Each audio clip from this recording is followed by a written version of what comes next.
So, you want to bag your Mercedes-Benz C63.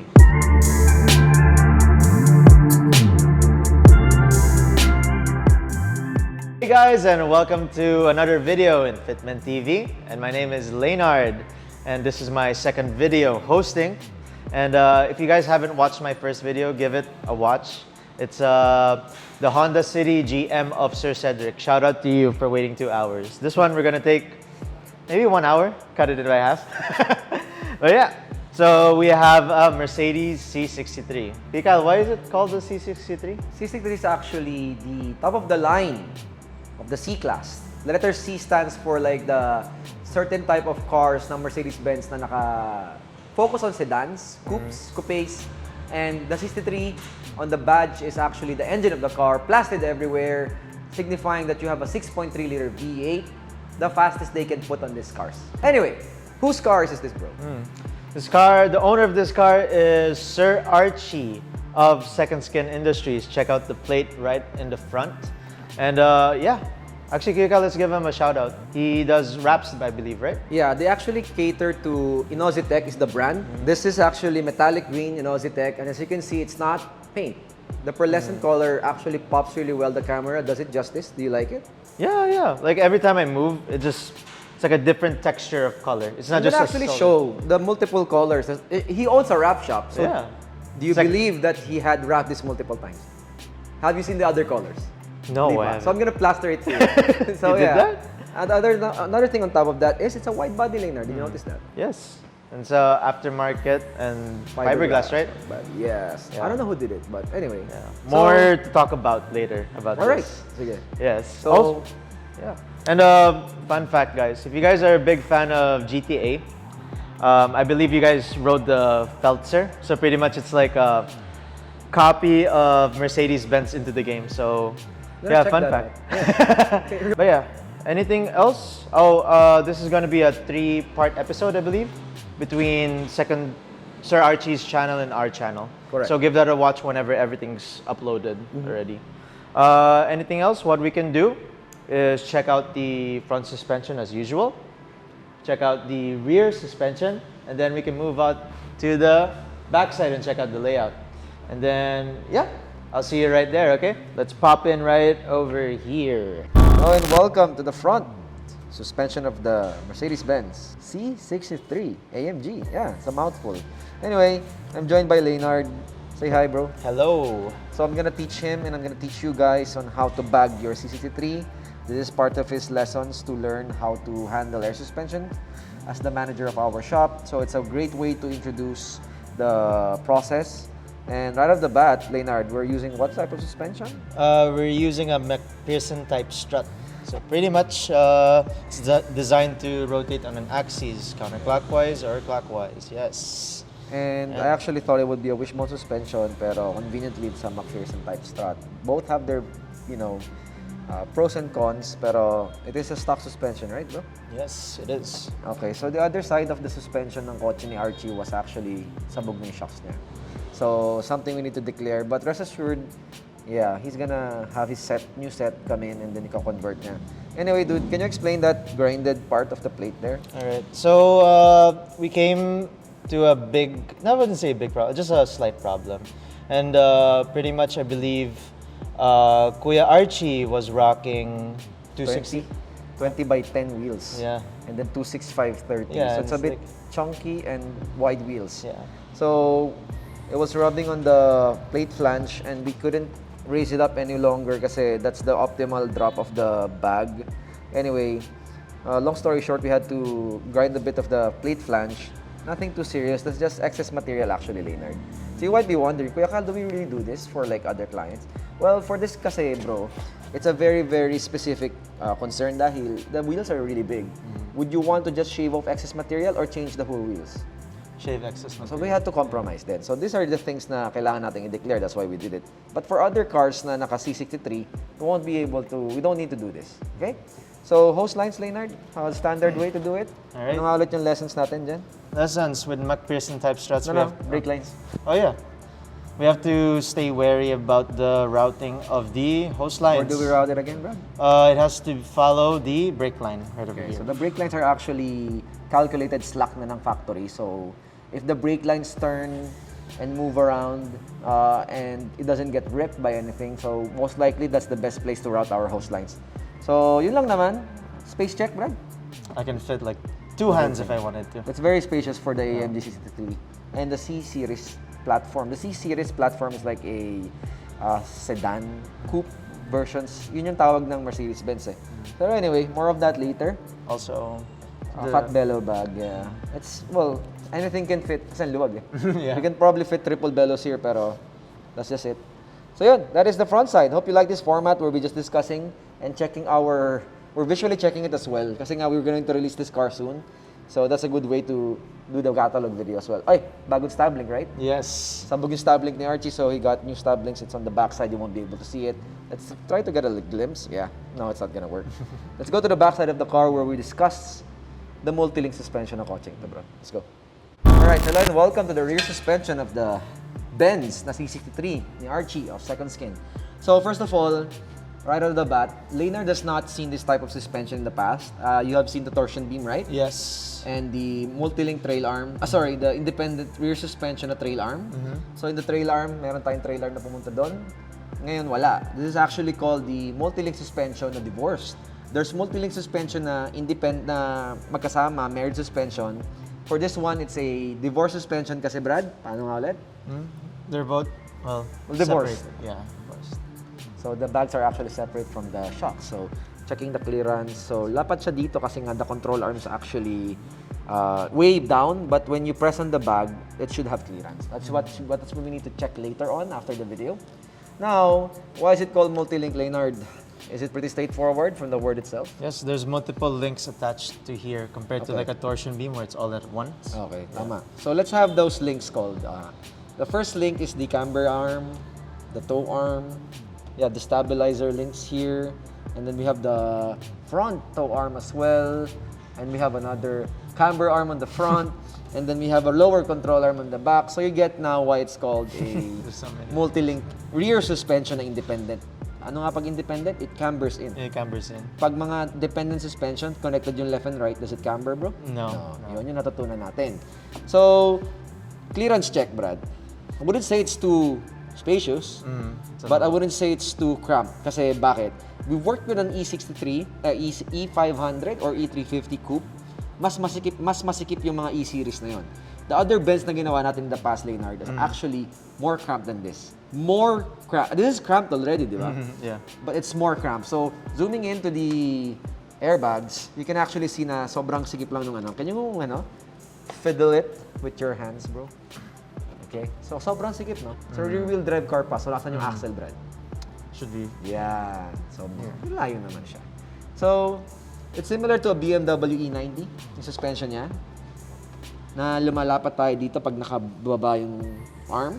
Pero of course, if the shocks goes up, the bag will straighten up and the shocks will go away from the bag. So we'll have small but available clearance. Okay? So yun lang naman yung gusto ko sabihin sa C63. Ikaw, do you want to add anything? This is practically new for you. Do you have questions, Leonard, for this? Wait, how does this push away? Of course, when the control arm raises up, the bags are letter C, in a shape of a letter C. Yeah. Okay? So when it pushes up yung control arm, of course nakabagsak yung control arm. It's like fully aired up. Pag bumaba na yung control arm pag ganun, when it squeezes itself, the bag will straighten up. So you're gonna ride naman not like this eh. It's like monster height and the bags can't reach this height naman eh. So that's a good question. Lalayo yan. We're just gonna have to check it out ourselves kasi we're gonna jack it up without air later. We'll do that final check later and then hose lines is routed above. Looks good so far pero have a check na rin later on. Okay, so for that guys, for the catalog, let's actually move on to the backside of the car where we have the layout na pinili ng ating client na si Archie. Okay? Hello and welcome to the trunk layout ng kotse ni Archie. Anyway, so asan yung layout natin, Leonard? It's actually where? Underneath in the spare tire. Kasi Archie is a golfer. Yeah. Whenever we open this for the first time, it's just golf clubs everywhere. Yeah, exactly. So, kailangan niya ng space. So, that's something na in-explain ko kay Archie. So, if you need space, we have to occupy the spare tire. Can you open it up? Tara, tingnan natin. Yan. Okay, latch it up. And zooming in, we'll have our system. Conveniently, pag mga gantong Eurocar, pansin mo, Leonard, the battery is on the backside. Like the Audi, right? Like the Audi as well. So that's very convenient. BMW, Benz, Audi. So yeah, Archie just wants something hidden. Nga pala, disclaimer, he's gonna do something. He's gonna make a clear display on this one. Oh, really? So sabi niya sa akin, just do the magic on the bottom side. And then he's gonna do an artwork style display. So, abangan nyo na lang yun for now, but this is what he required for now. So, what do we have, Lay? We have 2 compressor layout with a 3-gallon powder-coated black tank. Is there an advantage pag dalawa compressor? Well, it'll pump air into the tank a lot quicker compared to others. There's less noise. Yeah, So, well, 2 compressors is noisy, but running them faster is a good compromise. So, pili ka na lang. Maingay. Hindi ganun kaingay, isa lang, matagal magkarga. Dalawang maingay, pero mabilis magkarga. And then, of course, peace of mind. If one breaks, you still have another one. napaka-unlucky mong tao if it breaks together. So anyway, we have the circuit breakers there. Batteries right here, so the voltage drop is not that low. Purge system is installed. Okay, we're gonna have a separate video for that. Gen 3 module. Valve is underneath the Gen 3. Malinis ba layout for you? Can you check the layout for me? Sure. Are you happy with that? I mean, visually inspecting it, are you happy with the... Will Yeah, Archie it's like this? fairly clean. And also, I also want to mention, Okay. I rarely see compressors on its side. Okay, for this one kasi, if we actually put it upward, masyado matangkad. So, for Archie's specific request na may gagawin siya, this is doable. Does it affect? Do you think it will affect the compressors like this? I think it will still function. Yeah, it's gonna function the same. Pero some people argue na yung piston niya, it will scratch the piston head sideways because it's mounted sideways. So, the manufacturer wouldn't let us do this if it's a bad thing. So, good question. So, sa mga nanonood, this is the layout. Zooming out, here it is. Can you cover it up? Alright, nice and clean. Let's drop the car. And this time ngayon, totoo nang naka-jackstand yung kotse. Let's drop the car and let's actually hear your thoughts. No? Alright. So later's gonna discuss that in a bit. Hey guys, and welcome to the outro of the video. And big shout out for Kyle for being beside me whenever we're talking about the under chassis. Whenever it comes so to the long front. to do it last time. Yeah. So ngayon, I'm gonna teach him. And then of course, it's a good way for me to educate Leonard and you guys. Did you notice anything driving it? Stabling spot, shock sabog on the left, right side, and then fender liner problem. Fender But liner. we were able to assess it all. Yeah. Shout out to Kuya Kevin for helping us on the fender liners. Yeah, fun fact, because it's an aftermarket fiberglass wide body kit, right? That's right.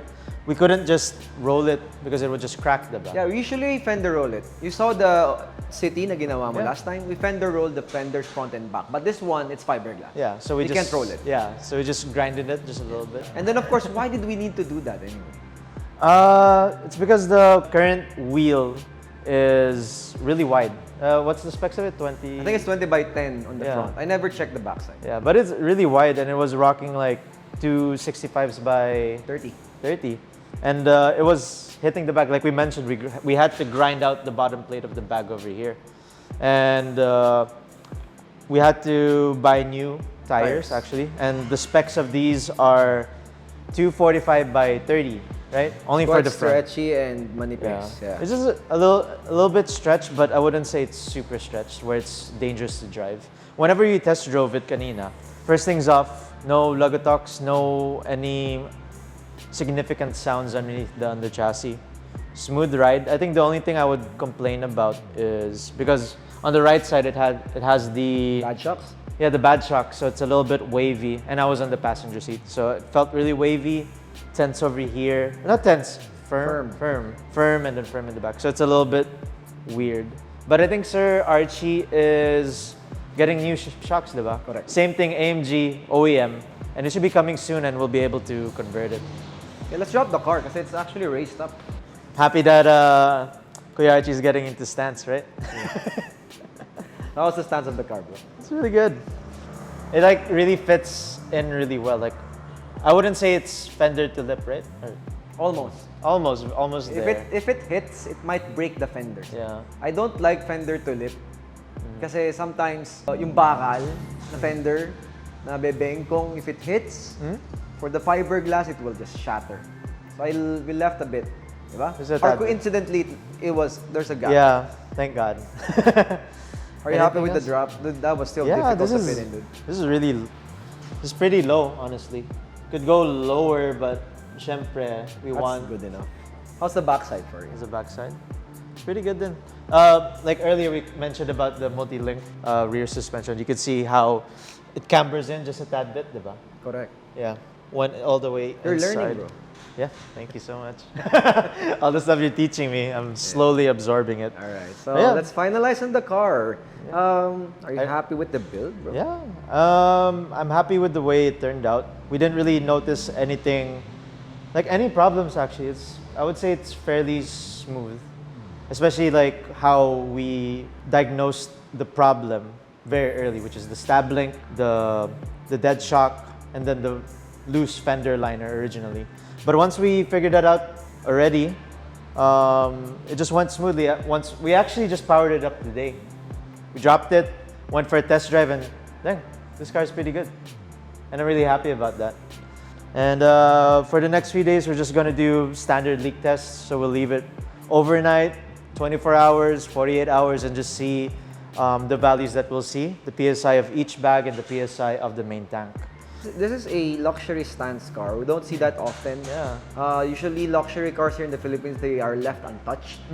And big shout out to Archie for sending it. Yeah. Full send. Full send. Yeah. White body wrap, air suspension. Exhaust. He's like, he told us, this is my daily car, but just go ahead and work on it. Just, kayo bahala. Shout out Archie, thank you so much sa'yo. And anything else you wanna add to the build? I think this is pretty good. There's not really much to say. This is a really smooth project. I really enjoyed this experience. And hopefully, Kuya Archie, send more cars to us. Anything else? Yeah, I think that's all I really want to say about this car.